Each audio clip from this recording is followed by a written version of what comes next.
ನಡೆಸ್ಕೊಂಡು ಬರ್ತಾ ಇದ್ದರೆ ನಿಮಗೆಲ್ಲರೂ ಕೂಡ ಗೊತ್ತಿದೆ. ಯೋಗದಲ್ಲೂ ಕೂಡ ಅನೇಕ ವಿಧಗಳು ಕೂಡ ಇದ್ದಾವೆ.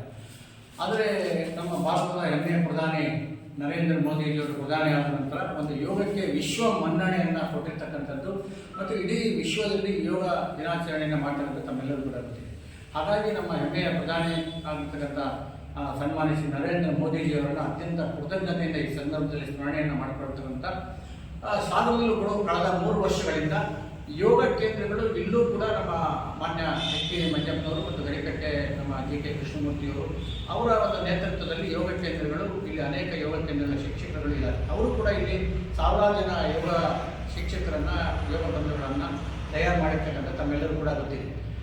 ಸಾಗರದಲ್ಲಿ ಅವರವರೇ ಮಾಡ್ತಾ ಇದ್ರು. ಅವಾಗ ನಾವು ಕಳೆದ 3 ವರ್ಷದ ಕೆಳಗೆ ಯೋಚನೆ ಮಾಡಿವು, ಎಲ್ಲರ ಜೊತೆಗೆ ಮಾತಾಡಿವಿ, ಎಲ್ಲರೂ ಒಟ್ಟು ಸೇರಿ ಈ ಕಾರ್ಯಕ್ರಮವನ್ನು ಒಂದು ಕಡೆ ಮಾಡೋಣ ಅನ್ನುವಂಥದ್ದು ನಾವು ಆಲೋಚನೆ ಕೊಟ್ಟಾಗ ಎಲ್ಲ ಯೋಗ ಕೇಂದ್ರಗಳವರು ಕೂಡ ಇದಕ್ಕೆ ಬಹಳ ಸಂತೋಷದಿಂದ ಒಪ್ಪಿಕೊಂಡು ನಮ್ಮ ಸಾಗರದ ಶೃಂಗೇರಿ ಶಂಕರ ಮಠ, ಜೋಶಿ ಫೌಂಡೇಶನ್ ಮತ್ತು ಲಯನ್ಸ್ ಕ್ಲಬ್ ಮತ್ತು ಯೋಗ ಸಾಗರ ಮತ್ತು ವಿವಿಧ ಯೋಗ ಕೇಂದ್ರಗಳ ಸಹಕಾರದಲ್ಲಿ ಈ ಕಳೆದ 3 ವರ್ಷಗಳಿಂದ ಮಾಡ್ತಾ ಇದ್ದಾರೆ.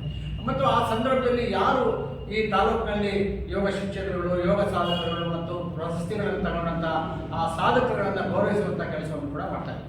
ಹಾಗೆ ಸಾಗರದಲ್ಲಿ ಈ ಬಾರಿ ಕೂಡ 21ನೇ ತಾರೀಕು ಬೆಳಿಗ್ಗೆ ಒಂದು 6 ಗಂಟೆಗೆ ನಮ್ಮ ಸಾಗರದ ಸಾಗರಟ್ಲು ಸರ್ಕಲ್ನಿಂದ ಒಂದು ಯೋಗ ನಡಿಗೆ ಕಾರ್ಯಕ್ರಮ ಇರುತ್ತೆ. ಆ ಯೋಗ ನಡಿಗೆಯ ಕಾರ್ಯಕ್ರಮ 6:30ಗೆ ನಾವು ಶಂಕರ ಮಠದಲ್ಲಿ ಎಲ್ಲರೂ ಸೇರ್ತೀವಿ. 6:30 ಗಂಟೆಗೆ ಅಲ್ಲಿ ಯೋಗ ಪ್ರೋಟೋಕಾಲ್ ಪ್ರಕಾರ ಏನು ಯೋಗ ಇದೆ ಅದನ್ನು ನಮ್ಮ ಯೋಗ ಕೇಂದ್ರದ ಶಿಕ್ಷಕರುಗಳು ಹೇಳ್ಕೊಡ್ತಾರೆ ಬಂದಂಥವರಿಗೆ. ಅದಾದ ಮೇಲೆ ಒಂದು ಸಭಾ ಕಾರ್ಯಕ್ರಮ ಇರುತ್ತೆ. ಈ ಸಭಾ ಕಾರ್ಯಕ್ರಮದ ಒಂದು ಉದ್ಘಾಟನೆಯನ್ನು ಟಿ.ಡಿ. ಮೇಘರಾಜ್ ಅವರು, ಒಂದು ಸಾಮಾಜಿಕ ಮುಖಂಡರಾಗಿರ್ತಕ್ಕಂಥ ನಮ್ಮ ಟಿ.ಡಿ. ಮೇಘರಾಜ್ ಅವರು ಉದ್ಘಾಟನೆಯನ್ನು ಮಾಡ್ತಾರೆ. ಅಧ್ಯಕ್ಷತೆಯನ್ನು ಒಂದು ಶೃಂಗೇರಿ ಶಂಕರ ಮಠ, ಅಂದರೆ ಇಡೀ ನಮ್ಮ ಎಲ್ಲ ಸಾಮಾಜಿಕ, ಸಾಂಸ್ಕೃತಿಕ, ಶೈಕ್ಷಣಿಕ ಈ ಥರ ಕಾರ್ಯಕ್ರಮಗಳಿಗೆ ಒಂದು ನಮಗೆ ನೆರವನ್ನು ನೀಡ್ತಾ ಇರ್ತಕ್ಕಂಥ ಶೃಂಗೇರಿ ಶಂಕರ ಮಠದ ಧರ್ಮಾಧಿಕಾರಿಗಳಾದ ಅಶ್ವಿನಿ ಕುಮಾರ್ ಅವರು ಅಧ್ಯಕ್ಷತೆಯನ್ನು ವಹಿಸ್ತಾರೆ. ಮತ್ತು ಅಭಿನಂದನಾ ನುಡಿಯನ್ನು ಅಪಸ್ಯ ದಿನೇಶ್ ಕುಮಾರ್ ಜೋಶಿ ಅವರು, ಜೋಶಿ ಫೌಂಡೇಶನ್ ಸಾಗರ ಇವರು ನಡೆಸಿಕೊಡ್ತಾರೆ. ಮತ್ತು ಅಭಿನಂದನೆಯನ್ನು ನಾಗರಾಜ್ ಮತ್ತು ಜಿ ನಾಯ್ಕ್, ಈಶ್ವರ್ ನಾಯ್ಕ್ ನಮ್ಮ ಹಿರಿಯ ವಕೀಲರು ಮತ್ತು ಮುಂದಿನ ಲಯನ್ಸ್ ಕ್ಲಬ್ ಅಧ್ಯಕ್ಷರು ಅವರು ಅದನ್ನು ನಡೆಸಿಕೊಡ್ತಾರೆ. ಮತ್ತು ಅಭ್ಯಾಗತರಾಗಿ ಟಿ.ವಿ. ಪಾಂಡುರಂಗ ನಮ್ಮ ಗಣಪತಿ ದೇವಸ್ಥಾನದ ಸಮಿತಿಯ ಅಧ್ಯಕ್ಷರು ಮತ್ತು ಕೆ.ವಿ. ಜಯರಾಮ್ ನಮ್ಮ ಭಗವದ್ಗೀತೆ ಅಭಿಯಾನ ಸಮಿತಿಯ ಅಧ್ಯಕ್ಷರು ಕೂಡ ಅವತ್ತು ಈ ಸಭೆಯಲ್ಲಿ ಉಪಸ್ಥಿತರಿರ್ತಾರೆ. ಮತ್ತು ಸಾಧಕರುಗಳಿಗೆ ವಿಶೇಷವಾಗಿ 8 ಜನ ಸಾಧಕರುಗಳಿಗೆ ಅವತ್ತು ಗೌರವವನ್ನು ಮಾಡ್ತಾ ಇದ್ದೀವಿ. ಅದರಲ್ಲಿ ಶ್ರೀಮತಿ ಶೈಲಜಾ ಎಂ.ಡಿ. ಮತ್ತು ಶ್ರೀ ಸೀತಾರಾಮ್ ಪಟಗ, ಶ್ರೀಮತಿ ಜಯಮ್ಮ ಎಂ.ಡಿ. ಮತ್ತು ಸುರೇಶ್ ಆರ್ ನಾಯ್ಕ್, ತಿಮ್ಮಪ್ಪ ಎನ್.ಎಚ್. ಮತ್ತು ಪ್ರವೀಣ್ ಆರ್ ರಾಯ್ಕರ್, ಶ್ರೀಮತಿ ಜಯಶ್ರೀ ವೈ.ಎಸ್. ಮತ್ತು ಕುಮಾರಿ ಅಕ್ಷತಾ ಕೆ.ಎಸ್. ಈ 8 ಜನ ಸಾಧಕರುಗಳನ್ನು ಕೂಡ ಅವತ್ತು ಗೌರವಿಸುವಂಥ ಕೆಲಸವನ್ನು ಮಾಡ್ತಾ ಇದ್ದೀವಿ. ಮತ್ತು ಈ ಯೋಗ ಕೇಂದ್ರದ ಎಲ್ಲ ಶಿಕ್ಷಕರುಗಳು ಕೂಡ ಒಟ್ಟಾಗಿ ಅವತ್ತು ನಮ್ಮ ಜೊತೆ ಇರ್ತಾರೆ. ಜಿ.ಎಚ್. ಕೃಷ್ಣಮೂರ್ತಿ ಜೈ ಗುರುದೇವ ಯೋಗ ಕೇಂದ್ರ, ಪ್ರಸನ್ನ ಜಿ.ಸಿ. ಸ್ಫೂರ್ತಿ ಯೋಗ ಕೇಂದ್ರ ಮತ್ತು ಪಾಂಡುರಂಗ ಆರ್.ಡಿ. ಗಜಕೇಶ್ವರಿ ಯೋಗ ಕೇಂದ್ರ ಮತ್ತು ಶ್ರೀಮತಿ ನೇತ್ರಾವಳಪ್ಪ ಸ್ಮೃತಿ ಯೋಗ ಕೇಂದ್ರ, ಎಚ್.ಪಿ. ಮಂಜಪ್ಪ ಯೋಗ ಸಾಗರ, ಕುಮಾರ್ ಎನ್ ಆಚಾರ್ ಸದ್ಗುರು ಯೋಗ ಕೇಂದ್ರ, ಶ್ರೀಮತಿ ಜ್ಯೋತಿ ಶಶಿಕಾಂತ್ ನಿಸರ್ಗ ಯೋಗ ಕೇಂದ್ರ, ರಾಜೇಶ್ ಸಹನಾ ಯೋಗ ಕೇಂದ್ರ, ಈ 8 ಯೋಗ ಕೇಂದ್ರದ ಮುಖ್ಯಸ್ಥರು ಕೂಡ ಅವತ್ತು ನಮ್ಮ ಜೊತೆ ಇರ್ತಾರೆ. ಹಾಗಾಗಿ ಒಂದು ಸಾಗರದಲ್ಲಿ ಬಹುಶಃ ವಿಶೇಷವಾಗಿ ಎಲ್ಲ ಯೋಗ ಕೇಂದ್ರಗಳು ಸೇರಿ ಮಾಡುವಂಥ ಒಂದು ಕಾರ್ಯಕ್ರಮ ನನಗೆ ಗೊತ್ತಿರೋಂಗೆ ಇಡೀ ಶಿವಮೊಗ್ಗ ಜಿಲ್ಲೆಯ ಒಂದು ಸಾಗರದಲ್ಲಿ ಪ್ರಪ್ರಥಮವಾಗಿ ಕಳೆದ 3 ವರ್ಷದಿಂದ ನಿಮ್ಮೆಲ್ಲರ ಸಹಕಾರದಿಂದ ನಡೆದುಕೊಂಡು ಬರ್ತಾ ಇದೆ. ತಾವುಗಳು ಕೂಡ ಅವತ್ತು ದಿವಸ ಇರಬೇಕು. ಮುಂದಿನ ದಿನಗಳಲ್ಲಿ ಈ ಒತ್ತಡದ ನಡುವೆ ಬಹುಶಃ ಈ ಪತ್ರಕರ್ತರು ನಾವೆಲ್ಲರಿಗೂ ಕೂಡ ಪ್ರಚಾರ ಕೊಡ್ತೀವಿ, ಬೇರೆ ಬೇರೆ ಕಾರ್ಯಕ್ರಮಗಳನ್ನು ಮಾಡ್ತೀವಿ, ಆ ಕಾರ್ಯಕ್ರಮ ತಿಳಿಸಕ್ಕೆ ಮಾಡ್ತೀವಿ. ಆ ದೃಷ್ಟಿಯಿಂದ ಎಲ್ಲ ಯೋಗ ಕೇಂದ್ರದ ಶಿಕ್ಷಕರುಗಳು ಒಂದು ತೀರ್ಮಾನವನ್ನು ಮಾಡಿದ್ದಾರೆ. ಯಾರು ಆಸಕ್ತ ಪತ್ರಕರ್ತರಿದ್ದಾರೆ ಆ ಪತ್ರಕರ್ತರ ಕುಟುಂಬದವರಿಗೂ ಕೂಡ, ಬಂಧುಗಳಿಗೂ ಕೂಡ ಆ ಯೋಗ ಶಿಬಿರವನ್ನು ಉಚಿತವಾಗಿ ಮಾಡಬೇಕು ಅನ್ನುವಂಥದ್ದು ಕೂಡ ಅವ್ರು ತೀರ್ಮಾನ ಮಾಡಿದ್ದಾರೆ. ಅದು ನಿಮ್ಮ ಜೊತೆ ಮಾತಾಡಿ ಆ ಸಮಯ ಎಷ್ಟೊತ್ತಿಗೆ ನಿಮ್ಮ ಅನುಕೂಲಗಳು ಇವೆಲ್ಲ ನೋಡ್ಕೊಂಡು ಮಾಡಬೇಕು ಅಂತಿದೆ.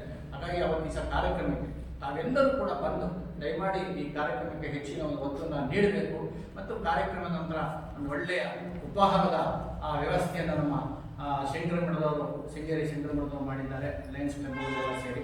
ಹಾಗಾಗಿ ತಾವು ಕೂಡ ಕುಟುಂಬ ಸಮೇತರಾಗಿ ಬಂದು ಆ ಯೋಗ ನಡಿಗೆಯಲ್ಲಿ, ಸಭಾ ಕಾರ್ಯಕ್ರಮದಲ್ಲಿ, ಅದಾದ ನಂತರ ಉಪಹಾರವನ್ನು ಕೂಡ ತೆಗೆದು ಹೋಗಬೇಕು ಅನ್ನೋದನ್ನು ಈ ಸಂದರ್ಭದಲ್ಲಿ ಪ್ರಾರ್ಥನೆಯನ್ನು ಮಾಡ್ತಾರೆ.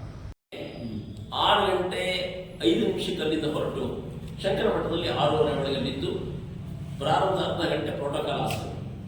ಸಭಾ ಕಾರ್ಯಕ್ರಮ ಜೆಸಿ ರೋಡಲ್ಲಿ ಸೀದಾ ಅಲ್ಲಿ 6:30ಕ್ಕೆ ಕಾರ್ಯಕ್ರಮ ಶುರುವಾಗಿ ಸಾಗರದಲ್ಲಿ ಇಡೀ ದೇಶದಲ್ಲಿ ಅಲ್ಲಿವರೆಗೆ ಯೋಗ ಶಿಬಿರಗಳು ಪ್ರತ್ಯೇಕ ಕಲಿಕೆಗಳಿದ್ವು. ಯೋಗ ತರಗತಿ ಹೇಳುವಂಥದ್ದು ಶುರುವಾದ ಸಾಗರ. ಸುಮಾರು 1978 ವಿಜಯದಶಮಿ ದಿನ ಅವತ್ತು ಶುರುವಾದ ಯೋಗ ತರಗತಿಗಳು ಇವತ್ತು ನಿಂತ ಇಲ್ಲ. ಅದರ ಬದಲು ಅಲ್ಲಿ ಕಲಿತವರು ತಾವು ಶಿಕ್ಷಕರಾಗಿ ಇವತ್ತು ಒಂದು 8-10 ಕಡೆಯಲ್ಲಿ ಸಾಗರದಲ್ಲಿ ಯೋಗ ನಡೀತಾ ಇದೆ. ಮತ್ತೆ ಸಾಗರದಲ್ಲಿ ಯೋಗ ಕಲಿತಂಥವರು ಇವತ್ತು ವಿಶ್ವದ 14 ರಾಷ್ಟ್ರಗಳಲ್ಲಿ ಯೋಗ ಶಿಕ್ಷಕರಾಗಿ ಕೆಲಸ ಮಾಡ್ತಾ ಇದ್ದಾರೆ. ಅವರೊಬ್ಬೊಬ್ಬರಿಗೂ ಸುಮಾರು 500ರಿಂದ 1,000 ಜನ ಸ್ಟೂಡೆಂಟ್ಸ್ ಇದ್ದಾರೆ. ಅದು ಸಾಗರದ ವಿಶೇಷ. ಹಾಗೇನೆ ಮೊಟ್ಟ ಮೊದಲನೆಯ ಚಿನ್ನ ಈ ಯೋಗ ಸ್ಪರ್ಧೆಗಳಲ್ಲಿ ಭಾಗವಹಿಸಿ ಚಿನ್ನವನ್ನು ಗಳಿಸಿರುವಂತಹ ಕೀರ್ತಿ ಅದು ಸಾಗರಕ್ಕೆ. ಈಗಲೂ ಅದು ಕಂಟಿನ್ಯೂ ಆಗಿದೆ. ಈಗಲೂ ಪ್ರತಿ ವರ್ಷ ಸಾಮಾನ್ಯವಾಗಿ 10ರಿಂದ 15 ಚಿನ್ನ ಸಾಗರ ಬಂದೇ ಬರುತ್ತೆ. ಯೋಗದಲ್ಲಿ ಸಾಗರವನ್ನು ಮೀರಿಸುವಂಥವ್ರು ಇಡೀ ದೇಶದಲ್ಲಿ ಬೇರೆ ಯಾವುದೇ ಕಡೆ, ಯಾಕಂದರೆ ರಾಷ್ಟ್ರಮಟ್ಟದ ಸ್ಪರ್ಧೆಗಳೇ ನಡೆಯುತ್ತಲ್ಲ, ಅದರಲ್ಲಿ ಒಂದು ಸಾಗರಕ್ಕೆ ವಿಶೇಷವಾದ ಸ್ಥಾನ ಇವತ್ತಿದೆ. ಹಾಗಾಗಿ ಯೋಗ ಸಾಗರ. ಧನ್ಯವಾದಗಳು. ಓಕೆ.